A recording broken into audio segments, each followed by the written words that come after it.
Os governos ao redor do mundo estão numa corrida intensa para retirar os seus cidadãos da Líbia. Hoje o país é um território sem lei, à beira de uma guerra civil.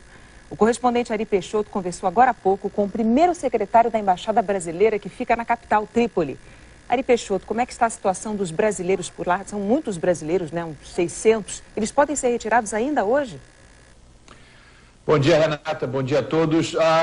É um pouco difícil, porque, segundo o primeiro secretário, Márcio dos Anjos, e também o chanceler Antônio Patriota, o navio deve chegar a Benghazi entre hoje e amanhã. E essa solução de tirar pelo mar é a melhor solução, porque o aeroporto da cidade está destruído e as estradas que levam de Benghazi a Trípoli, são quase 1000 quilômetros, elas certamente terão muitos pontos de conflito. E essa é uma solução usada pela Turquia e que deve ser usada pelo Brasil também com sucesso. Eles vão ser levados para a Ilha de Malta. Agora, a empresa Queiroz Galvão, por uma questão de segurança, disse que não vai informar o dia, a hora e o local de embarque dos brasileiros. Renato.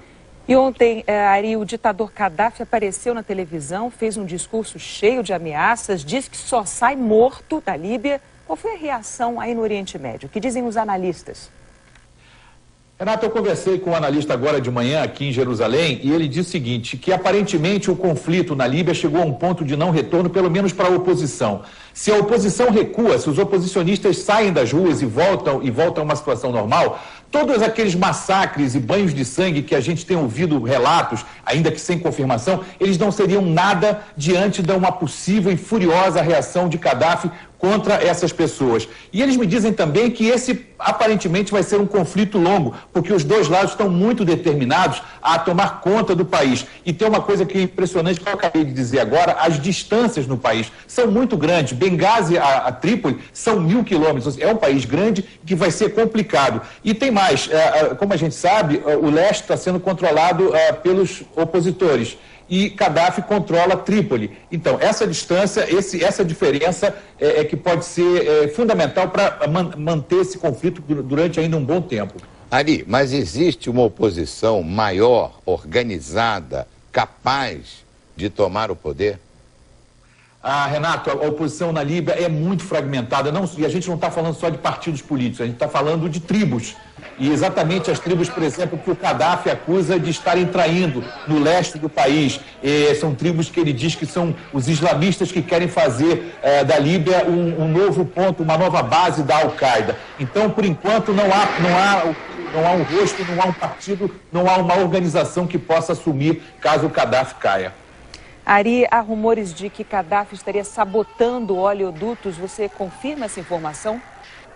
Essa informação foi divulgada hoje pelos jornais israelenses, viu, Renata? Ele estaria mandando sabotar as instalações petrolíferas e os oleodutos no leste do país, que é de onde a produção é muito maior na Líbia e exatamente o lugar onde os opositores têm um controle da região. E fazendo isso, ele impediria que o petróleo chegasse aos portos de exportação. E aí vai parar a exportação, pode prejudicar principalmente a Europa, que depende muito do petróleo líbio, né?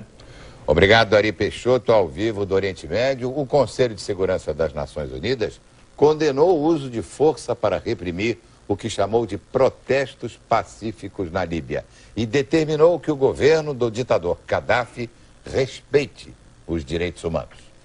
A decisão foi unânime. Os 15 integrantes do Conselho de Segurança das Nações Unidas pediram o fim imediato da violência contra os protestos pacíficos na Líbia.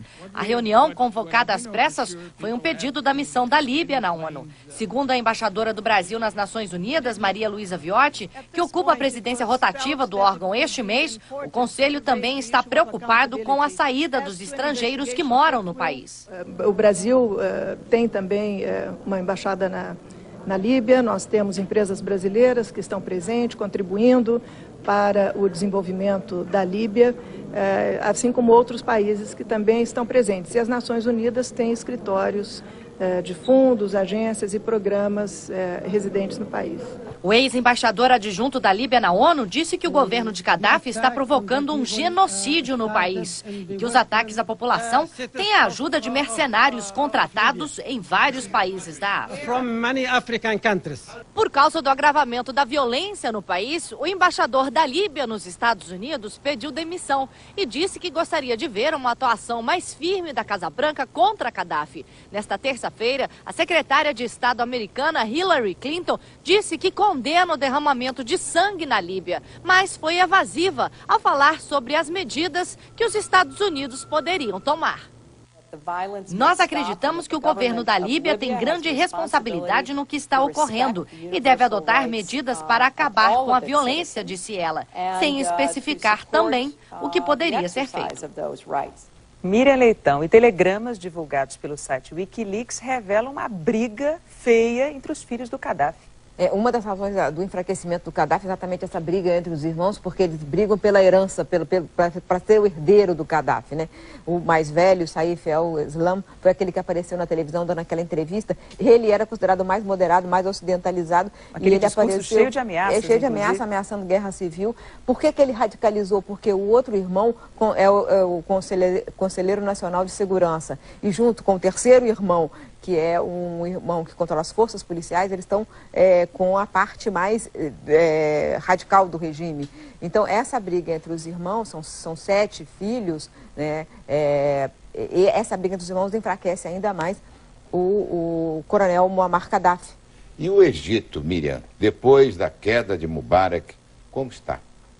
O Egito está na seguinte situação, eu conversei ontem lá com a situação, para saber no Cairo como estava a situação, e a informação é a seguinte: o Egito não voltou ao normal, a Bolsa não consegue abrir com medo de despencar quando abrir, bancos funcionam precariamente, porque só agora que a internet voltou a funcionar, os preços aumentaram muito, os preços de alimentos aumentaram muito, e há muita demanda. As pessoas que foram para a rua e que se sentem vitoriosas com a revolução na Praça Tahrir, hoje querem tudo. Querem emprego, querem melhoria de salário e tal, e querem principalmente que o governo mude todo mundo que serviu ao antigo regime. O problema é que o Tantawi, que é hoje o chefe da junta militar, ele foi ministro de defesa do Mubarak por 20 anos, né?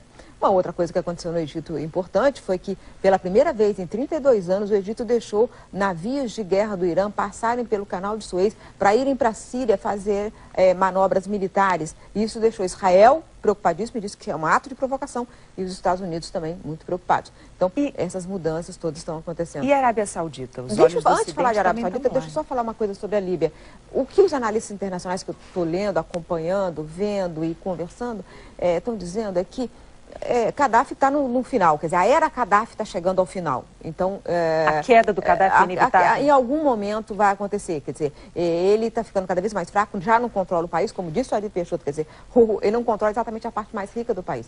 Uma das razões disso é que ele tratou diferentemente as tribos, né? E a concentração de renda, a corrupção, e tem aqui a informação que acabaram aqui de passar que o fundo dele tem 70 bilhões de dólares, esse fundo investe em várias empresas italianas, principalmente.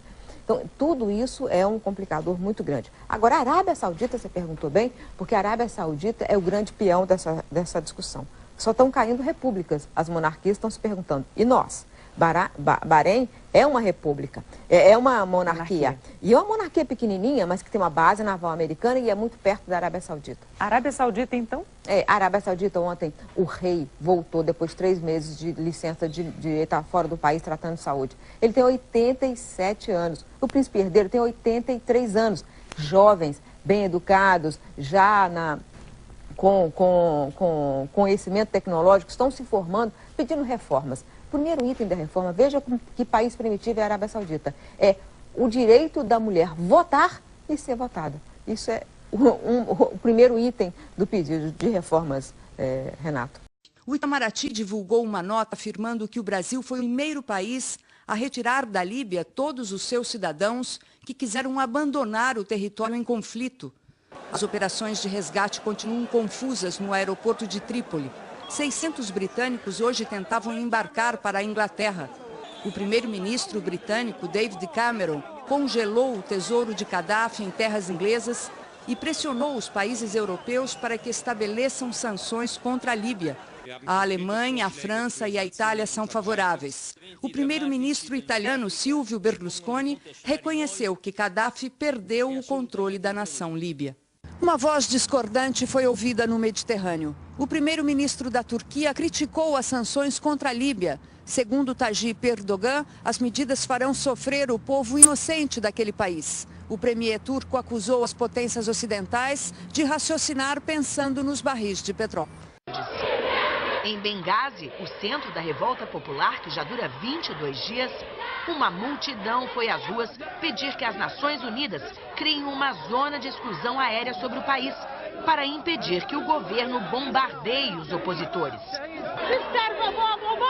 Obama, o senhor não vê que nossos filhos estão morrendo? Diz esta mulher, num apelo ao presidente americano. Calcula-se que o número de mortos no conflito chegue a 2.000. Grande parte civis, que aprenderam a usar armas para enfrentar as tropas leais a Gaddafi. O presidente americano e o primeiro-ministro britânico já discutiram por telefone possíveis intervenções militares na Líbia. Gaddafi, por sua vez, está enviando emissários a países da África, América Latina e Europa para buscar apoio, ou especula-se, asilo, caso tenha que deixar o país. Os rebeldes também entraram na guerra diplomática e marcaram um encontro para amanhã com o presidente francês, Nicolas Sarkozy. Hoje em praça pública, pedindo para os líbios dançarem e serem felizes. Nossos repórteres no Oriente Médio, Marcos Lozecan e Ari Peixoto, registraram a reação da população. Durante a noite, milhares de líbios foram às ruas comemorar, mas em Benghazi, a segunda maior cidade do país que está em poder dos grupos anti-Gaddafi. Na capital, testemunhas denunciaram que as forças de segurança estariam atirando nos opositores do governo e divulgaram este vídeo pela internet. Já a TV estatal mostrou uma multidão na principal praça de Trípoli aplaudindo Gaddafi. O ditador acenou, prometeu esmagar os inimigos, afirmou que o povo ama Muammar Gaddafi e pediu: dancem, cantem e sejam felizes. Muammar Gaddafi sempre foi considerado por aliados e inimigos como determinado e teimoso o suficiente para até enfrentar as grandes nações do Ocidente. Mas agora, seus discursos têm chamado a atenção por um outro motivo. Segundo analistas, ele parece delirante e desequilibrado o bastante para não perceber que o maior problema da Líbia hoje se chama Gaddafi. No aeroporto, milhares de pessoas desesperadas tentam deixar o país. Quem não tem como fugir de avião, busca a fronteira com a Tunísia, onde está o enviado especial Marcos Lozecan. Eles carregam nas costas tudo o que puderam salvar durante a fuga. Nada perto do que tinham na Líbia e que tiveram que deixar para trás. Era fugir de qualquer jeito ou arriscar a vida, diz este homem. O exército da Tunísia não imaginava tantos refugiados assim. Só neste campo são entre 600 e 700, a maioria egípcios que conseguiram sair da Tunísia. Não há barracas para todos, apenas para metade deles. Muitos têm que se virar assim, no chão, em cima das próprias roupas, do jeito que dá. O transporte para sair daqui também é escasso e está sendo disputado à força. Se já falta espaço para as pessoas, pior ainda para quem precisa levar junto a bagagem. Desesperados, eles se amontoam. A maioria fica, esperando o próximo ônibus. Apesar das dificuldades, eles celebram o fato de terem vencido o primeiro obstáculo. Pelo menos, já estão fora da Líbia. Senhores deputados, eu iniciei esse pronunciamento chamando todos a reflexão sobre o que acontece no mundo nesse momento, na atual crise que acontece na Líbia, no norte da África. Todas as guerras são motivadas por fatos tidos como justos pelas partes, mas guerra é guerra e quem sofre é o povo que está no meio do conflito sem ter para onde ir. Nós fazendo lembrar aquilo que disse Jesus em Mateus 24 sobre todo o grande sofrimento que vem sobre as guerras.